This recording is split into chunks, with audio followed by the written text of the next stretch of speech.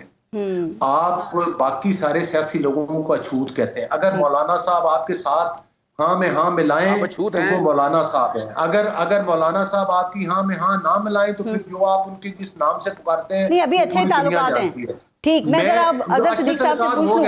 مجھے یہ بتائیں, میں آپ کے پروگرام میں ان کو گارنٹی سے یہ کہہ سکتا ہوں جب تک یہ سیاسی لوگوں کے ساتھ اپنا سیاسی ایٹیٹیوڈ نہیں بنائیں گے, سیاسی لوگوں کے ساتھ گفتگو شنید نہیں کریں گے, اس وقت تک یہ ان کا مسئلہ حل نہیں ہوگا. ٹھیک ہے, اظہر صدیق صاحب جواب بھی دیں. اور دوسرا ان کو تشدد کے ذریعے, ان کو پاکستان پر حملہ کرنے کے ذریعے جو ہے اگر آپ کہیں کہ ان کو کوئی ریلیف مل جائے گا تو وہ مجھے تو ایز اے سیاسی ورکر کے ذریعے نظر نہیں آتا. ایک ذرا یہ جواب بھی, اور دوسری بات سر, یہ جس حکومتی شخصیت سے پوچھو نا آپ لوگوں کے حوالے سے, تو وہ یہ تاثر دیتے ہیں کہ آپ کی اس وقت جو اکثر لیڈرشپ ہے وہ ان کا وہ کمپرومائزڈ ہے.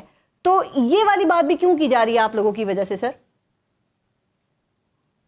اچھا بہت شکریہ آپ کا. پارس آپ یہ تنگ نہیں آ جاتے یہ ٹیپ سن کے, یہ جھوٹ فراڈ اور فریب پر مبنی باتیں, اپنا آزادی مارچ کے والا جتنے مقدمے ہیں سب میں سب بری ہو چکے ہیں. کون سے مقدمہ کی بات؟ انتشاری ٹولہ تو یہ ہے, مال ٹاؤن کا ثانیہ انہوں نے کیا. بھائی مال ٹاؤن تو ان کے اوپر براہ راست پرچے ہیں, ان کے اوپر کس نے کہہ دیا؟ ان کے وہ علیحدہ بات ہے, وہ جوڈیشل انکوائری پہ سٹے لیا ہوا انہوں نے, وہ تو شرم آتی نہیں کوئی ان لوگوں کو, یہ بیٹھے جتنی مرضی باتیں کرتے رہے. خدا را یہ بیٹھ کر نا یعنی اتنا ڈر اور خوف کی, بھائی آج کس سے بات کریں؟ اس بندے سے بات کریں جو باتھ روم میں ملازمت اپنا پوچھے بغیر جا نہیں سکتا, اسٹیبلشمنٹ کے بوٹ پالش کر کے بیچارہ ویسے ہی فارغ ہو چکا ہے, وزیر اعظم تھوڑا ہے وہ. خدا را یہ کہنے کی باتیں ہیں. آپ دیکھیں ہم بات کریں گے, سیاسی لوگ بالکل کریں گے, سیاسی ہے نہیں. مولانا فضل الرحمان صاحب سے بات کر رہے ہیں نا ہم نے محمود علی صاحب نومینیٹ نہیں کر دیا, جو بیٹھ کر اس طرح کی آپ سنتے رہتے ہیں. مولانا صاحب کیا کہتے ہیں جب آپ ان سے بات کر رہے ہیں؟ سن تو لینا, سنیں نا باتیں. دیکھیں ہم نے دیکھے نا جہاں ہم بات کرتے ہیں ان لوگوں سے, اچھوت لوگوں سے تھوڑا بات کرتے ہیں. بھئی اچھوت لوگوں سے کیوں بات کریں ہم؟ بھئی جو بیٹھے اسٹیبلشمنٹ کے ساتھ بیٹھے ہیں, ان کے ساتھ پینگے لے کر بیٹھے ہیں, کیوں بات کریں ہم ان کے ساتھ؟ نہیں بات کرتے ہم ان کے ساتھ. اور ان کے پاس ہے کیا دینے کے لیے؟ ان کے پاس قوم کے لیے قوم کے پاس دینے کے لیے کچھ نہیں ہے. بیوقوف بنا کے انہوں نے کیا کیا؟ چلے میں آپ کے سامنے 3 چیزیں رکھ دیتا ہوں. 26ویں آئینی ترمیم میں جو اس ملک کا ستیہ ناش کیا ہے, بڑا شور ڈالا کہ جناب سپریم کورٹ میں سے کیس ختم کریں گے. اچھا وہاں آئینی بینچ بن گیا. انہوں نے آج تک ہائی کورٹوں میں آئینی بینچ کیوں نہیں بنائے؟ وہ مجھ سے پوچھ لیں. وجہ کیا ہے کہ ہائی کورٹوں کے اندر جس دن آئینی بینچ بنائے سارے معاملات ایک سامنے کھل کے آ جانے ہیں. ہائی کورٹ کے اندر جو فائلیں دبی پڑی ہیں سنگل ججوں کے پاس, کچھ ایسے ججوں کے پاس جیسے چیف جسٹس بیٹھے ہیں, chief justice Lahore high court میں ہے, وہ کیسز ہی نہیں لگاتے. یعنی جب آئینی بینچ بنے گا تو بڑے مسائل حل ہوں گے ہمارے. ہم تو کہہ رہے ہیں کہ بڑی باتیں کرتے ہیں. آپ کے مطالبات پہ آتی ہوں, لیکن سر آپ نہیں رکھتے کہ اس وقت حالات آپ لوگوں کے لیے 9 مئی کے بعد بدل چکے ہیں؟ اظہر صدیق صاحب آپ لوگ دیکھیں کتنی دفعہ ہر دفعہ مطالبہ کرتے ہیں سی سی ٹی وی فوٹیج لے آؤ. کل گورنمنٹ نے وہ بھی وزیر اطلاعات عطا تارڑ کو آپ نے دیکھا نا, انہوں نے ان کی پریس کانفرنس آپ نے دیکھی ہوگی, تمام واقعات کی سی سی ٹی وی فوٹیج چلا دی ہے انہوں نے. اب عدالت میں ثابت ہو گئی تو پھر یہ کب سے دیکھ رہے؟ نہ پارس, میں تو عدالتوں میں پیش ہوتا ہوں نا, یہ تو پہلے دن سے چلا رہے ہیں. کس نے کہا ہے؟ اس میں کون سے ہیں جو بھئی جا کر عدالتوں میں پیش کریں؟ 90 دن کے اندر چلان پیش کرنا تھا, یہ پیش کر سکیں. آگے 7 دنوں کے اندر ٹرائل ہونا تھا, بھئی چلان ہی پیش نہیں کر سکے. 4 ورژن تو بدلے ہیں. عمران خان صاحب کے الزام لگایا ضمانتی ہو گئے, بشرا بھی ہستی تھی وہ کئی لوگ ڈسچارج ہو گئے اس کے اندر سے. بھئی ہم نے کب روکا ہے؟ ہم نے روکا ہے. چیلنج کرتا ہوں ان کو, جائیں جا کر 9 مئی کا مقدمہ, جائیں جا کر ڈے ٹو ڈے ٹرائل چلائیں, ہمیں کیا اعتراض ہے اس کے اوپر. لیکن اب ہمیں انتشاری ٹولہ تو یہ ہے, انہوں نے انتشار جتنا پاکستانی کی سیاست میں 85 سے لے کر آج تک عدالتوں پہ انہوں نے حملے کیے. میں نے آپ سے بات کرنی تھی, احتجاج کی ہے, دیکھیں نا وہ پھر ہر طرف سے پرانی ٹیپی شروع ہو جاتی ہے. مجھے بتائیں اس دفعہ پنجاب سے بھی لوگ نکل لیں گے, پنجاب سے لوگ نکال لیں گے یا خیبر پختونخوا سے ہی آئیں گے احتجاج میں؟ جی بالکل. سنیں اب یہ کیا کرتے تھے, یہ نا ڈیٹینشن آرڈر جاری کر دیتے تھے. لاہور ہائی کورٹ سے میں نے ڈیٹینشن آرڈر سسپینڈ کرا لی ہیں. 10,000 تھے 2022 میں, 5,000 تھے 2023 میں. اس کے بعد ہزاروں ریٹینشن آرڈر تھے, اب ریٹینشن آرڈر جاری نہیں ہوں گے. 144 کا نفاذ کرتے ہیں, 144 کو بھی چیلنج کیا ہوا ہم نے. ہم پنجاب سے باقاعدہ لوگ نکلیں گے اور لوگ نکلیں گے, انتشاری ٹولے نہیں ہے جو ان کے ہیں, یہ جو سارا جتنا 9 مئی کے واقعے کے پیچھے لوگ ہیں وہ نون لیگ ہے, وہ انہوں نے بیٹھ کر کرایا ہے, ان کے چہرے نقاب پہنے ہوئے لوگ جتنے بھی ہیں وہ سارے ان کے بھیجے ہوئے لوگ ہیں. آ جائیں جوڈیشل انکوائری کرانے, ہم آئیں گے میدان میں بھی آئیں گے, کھل کے کریں گے. لڑائی کس بات کی لڑتے ہیں, آئیں بیٹھ کر میدان میں بات کرتی ہوں آپ کے حوالے سے. تو ویسے یہ تھی کہ آپ جو ہیں وہ لانگ مارچ اسلام آباد, لاہور سے اسلام آباد آپ نے پیدل ہی شروع کر دیا ہے. آپ تو اسی طرح دعوے بکلا تحریک کے حوالے سے بھی کر رہے تھے کہ وہ بھی اٹھے گی. میں صدیق صاحب بریک کے بعد اس پہ بات کرتی ہوں آپ سے. بریک لیتے ہیں, دیکھتے رہے گا نیوز بیٹ. اچھا مفتی صاحب, آپ کے خیال میں کیا پاکستان تحریک انصاف کو 24 نومبر جو فائنل کال کہہ رہے ہیں اس کے احتجاج کی اجازت ملنی چاہیے؟ چونکہ ابھی آپ نے دیکھا نا, پھر گورنمنٹ جو ہے وہ ان کا پورا ٹریک ریکارڈ سامنے رکھ دیتی ہے کہ 2014 میں انہوں نے پی ٹی وی پارلیمنٹ پہ حملہ کیا, 2022 میں اسلام آباد کی گرین بیلٹ جلا دی, پھر 9 مئی کا بھی ذکر کیا جاتا ہے. تو وہ کہتے ہیں کہ یہ جو بچہ ہے نا یہ شرارتی ہے. میں دونوں کو مشورہ دیتا ہوں مفت. میرے خیال میں پی ٹی آئی کو 24 نومبر کا لفظ نہیں استعمال کرنا چاہیے تھا اور فائنل نہیں کہنا چاہیے تھا, اس لیے کہ اس موقع پر اگر یہ ناکام ہو گئے تو پھر یہ بقیہ تمام مدت کے لیے ناکام ہوں گے, پھر ان کو اٹھنے کا موقع نہیں ملے گا. سیمی فائنل کہہ رہے تھے. نہیں, خیر یہ نفسیاتی معاملہ ہوتا ہے کہ آپ اپنے مخالف کو کس طرح پریشان کریں. ہم آ جائیں گے, لیکن جب بچے کو آپ سزا دیتے ہو نا تو پہلے اس کو ڈراتے ہو ماروں گا, لیکن جب اس کو پتہ ہے کہ 1-2 لاٹھی کھانی ہے تو ساری رات میں کیوں پڑھوں, تو پھر سزا کا تصور جب ختم ہو جاتا ہے تو ڈھیٹ بن جاتا ہے. ڈھیٹ ہو جاتا ہے بالکل. میرے خیال میں ان کو کوئی مشورہ دینا مشورہ دے کہ فائنل کا لفظ نہ کہو اور 24 کا نہیں کہو. خیر فائنل نہ ہو تو ان کا کام اچھا ہوتا ہے. یہ مشورہ تو ہمارے اظہر بھائی کو ہے, اور گوہر صاحب کو میں یہ مشورہ دوں گا کہ یہ لوگ ان کو آنے دیں اور روکے نہیں. ٹھیک, جب وہ آنے دیں گے ایک جگہ مخصوص ہوگی, وہ بیٹھے گے تقریریں کریں گے, تو کتنی کریں گے؟ وہ گارنٹی مانگ رہے تھے ابھی علی گور بلوچ صاحب. نہیں, گارنٹی کوئی نہیں دے سکتا, گارنٹی کوئی نہیں دے سکتا. آپ نظر رکھو, احتجاج ان کا حق ہے, اور کہیں بھی نہیں لکھا ہوا کہ پہلے آپ گارنٹی لو پھر احتجاج, یہ کہیں نہیں لگا. ہاں جب واقعہ ہو جاتا ہے معافی چاہتا ہوں, تو آپ جا کر اس پہ ایکشن لو. لیکن میں کہتا ہوں کہ اگر آپ ان کو روکو گے تو ان کا جذبہ اور بڑھے گا. اگر آپ نہیں روکو گے, یہ آپ کر بیٹھیں گے تو بتائیں کہ کتنی دیر بیٹھ سکتے ہیں. پھر سردی بھی ہے, بارش بھی ہوگی, یہ لوگ خود بہت چلے جائیں گے, اور ایک دن عمران خان کہہ دیں گے ٹھیک ہے میں اپنے کاروں کو امتحان نہیں ڈالتا, اور گھروں کو چلے جائیں. صاحب وہ کفن اور جنازے پڑھنے کی بات کریں تو پھر حکومت ڈرتی تو ہے نا, پھر انہیں اندیشہ ہوتا ہے کہ کوئی یہ خونی تصادم وغیرہ یا اس طرف نہ چلے جائیں. دیکھیں پارس, کفن بھی بہت مشکل چیز ہے اور جنازہ بھی بہت مہنگا ہوتا ہے. یہ کہنے کا نہیں ہوتا. جب ایک آدمی کو اس طرح لگ جاتی ہے نا, پھر اپنے آپ پر تو ہر ایک پیارا ہوتا ہے. یہ صرف کارکنوں کو بھڑکانے کی بات ہے. میں نے دونوں کو صاحب مشورے دیے, میں ان سے فیس نہیں مانگتا. ان کو ایسا کرنا چاہیے, فائنل کا لفظ واپس لینا چاہیے, اور ان لوگوں کو چاہیے کہ آنے دیں, روکے نہیں. کتنے آئیں گے اور کتنی دیر ٹھہریں گے, موسم بھی ایسا ہے, مجھے امید ہے کہ یہ زیادہ نہیں ٹھہر سکیں گے, تو لہٰذا ان کا کام بھی ہو جائے, ان کے بھی اور ٹکراؤ بھی نہیں ہو. اب ان کے مطالبات جو ہے نا مفتی صاحب, ایک پی ٹی آئی نے یہ رکھا ہے کہ 26ویں آئینی ترمیم, وہ 26ویں آئینی ترمیم جس کے ڈرافٹ کا زہر مولانا صاحب نے نکالا, سانپ کا سر کچلا اور پھر 26ویں آئینی ترمیم پاس کروائی. اب پی ٹی آئی کہہ رہی ہے کہ وہ 26ویں آئینی ترمیم واپس لی جائے. کیا یہ ممکن ہے؟ خیر یہ تو آپ ان کے منہ میں کوئی بات نہیں ڈال سکتی ہوں, میں بھی نہیں, ان کی اپنی بات ہے نا. 26ویں آئینی ترمیم جو ہے, ہمیں بھی اس پر تحفظات ہیں. جو ہمارے وہ بلیں تھی اس پر اب سائن نہیں ہوا, تحفظات تو ہیں. آپ کا اپنا ڈرافٹ تھا جو فائنل ہوا ہے. ہاں, ان کو یہ کہنا چاہیے کہ جب ہم آئیں گے تو 26ویں آئینی ترمیم کو ہم ختم کر دیں گے, یہ تو ٹھیک ہے. تو اس وقت ان کو فائدہ دے گی نا جو بھی آئے گا. لیکن جب آپ یہ کہیں کہ اس کو واپس لو, تو لوگوں نے آپ کے بندے توڑے, بڑی پاپڑ بیل ہے, اور 26ویں آئینی ترمیم پاس ہو گئی.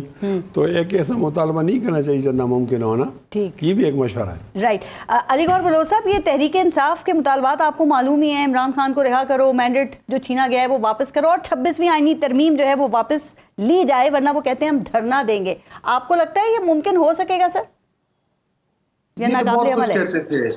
یہ تو بہت کچھ کہتے تھے. یہ کہتے تھے کہ ہماری حکومت جو ہے وہ امریکہ نے گرائی, پھر کہتے تھے ہماری حکومت باجوہ صاحب نے گرائی, پھر کہتے تھے ہماری حکومت محسن نقوی نے گرائی, پھر پتہ نہیں کس کس پر الزام لگایا, آپ آج اسی امریکہ کے آگے گھٹنے ٹیک کے بیٹھے ہوئے ہیں، آج اسی امریکہ کو کہتے ہیں کہ ہماری مدد کرو، آج اسی امریکہ کے پارلیمنٹرین سے خطوط لکھواتے ہیں. تو یہ بتائیں کہ یہ تو ایکسپوز ہو چکے ہیں نا. اب 9 مئی کے واقعات کے اوپر اگر یہ لوگ یہ کہیں کہ یہ تو نون لیگ نے کروا دیے، تو پھر کہنے میں کیا حرج ہے؟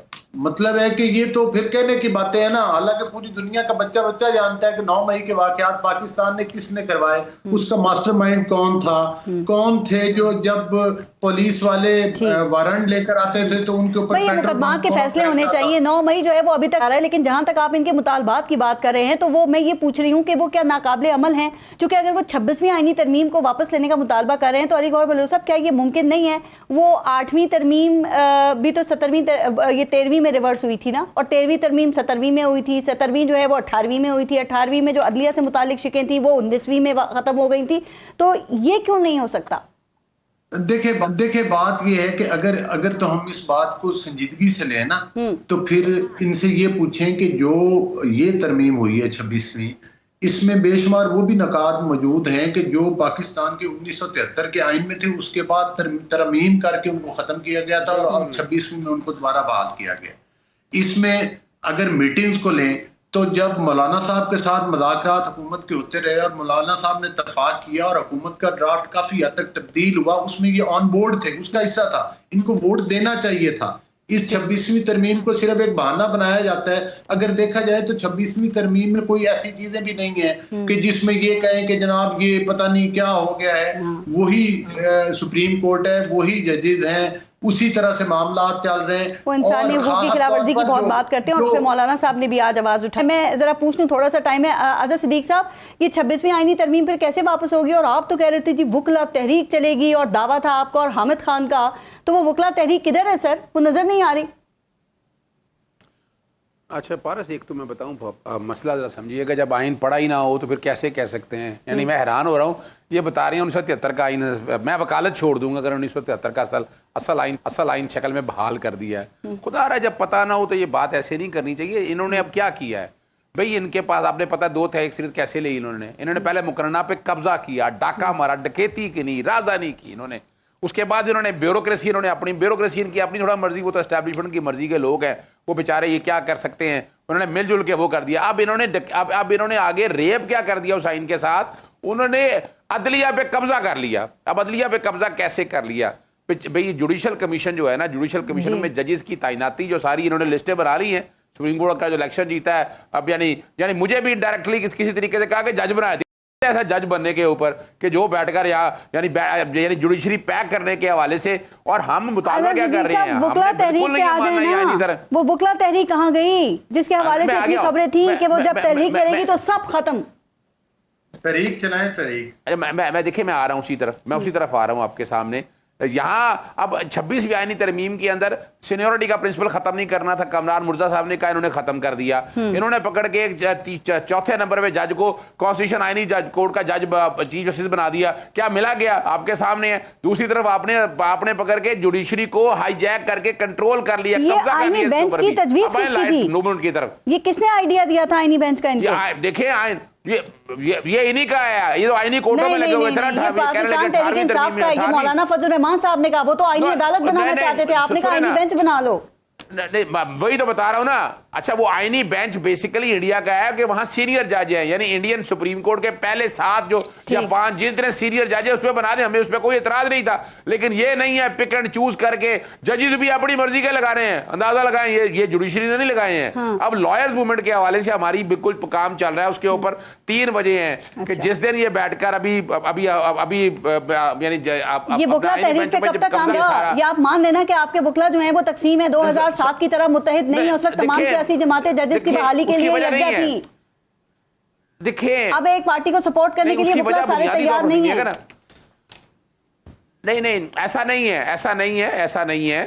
اب صرف اتنی ہے، یعنی ملٹری کوٹے والے حوالے سے عدلیہ کو ہائی جیک کرنے کے حوالے سے بڑے ڈیٹیل میں میٹنگز ہو چکی ہیں، اور آنے والے وقت میں آپ لائرز موومنٹ دیکھیں گے میدان کے اوپر. یہ کوئی دنوں میں نہیں آنی، اس کے لیے مہینوں چاہیے جو لائرز موومنٹ کو ایکٹیویٹ کرنے کے حوالے سے بڑے ایشوز ہیں. لیکن ایک بات میں آپ کے سامنے رکھ دوں کہ آپ نے جو بیٹھ کے عدلیہ کی تباہی و بربادی کر دی ہے اس نظام کا، پہلے آپ نے مقننہ کا تباہ کر دیا، انتظامیہ تباہ کر دی، آپ نے پلاٹ دے دیے، ابھی آپ نے سن رہے ہیں بینک رسوی کی آپ باتیں سن رہے ہیں. اب رہی صحیح کسر رہ گئی تھی عدلیہ کے اندر، وہ عدلیہ کی بھی تباہی اور بربادی کے رکھ دی. ہم بچائیں گے عدلیہ کو، یاد رکھیے گا. اس کے لیے سڑکوں پہ بھی نکلنا ہے اور ہم اس کو منطقی انجام کی طرف لے کر بھی جائیں گے انشاءاللہ. اور یاد رکھیے گا اس کے لیے سر پہ کفن باندھے ہوئے ہیں، لیکن مناسب موقع آنے پر جیسے ہی حالات ایسے بنیں گے تو لائرز موومنٹ بھی آپ کو نظر آئے گی بہت جلد.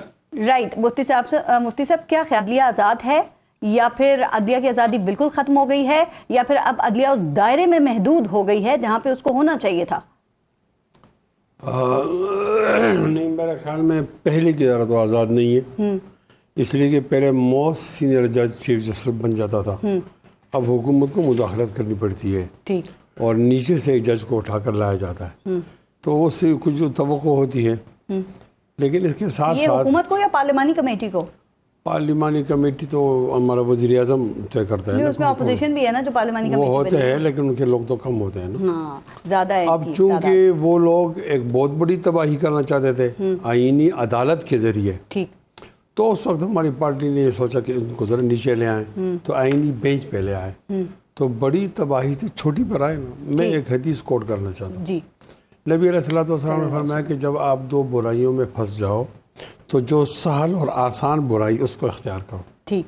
ہم نے 26 آئینی ترمیم کو اس طرح اختیار کیا.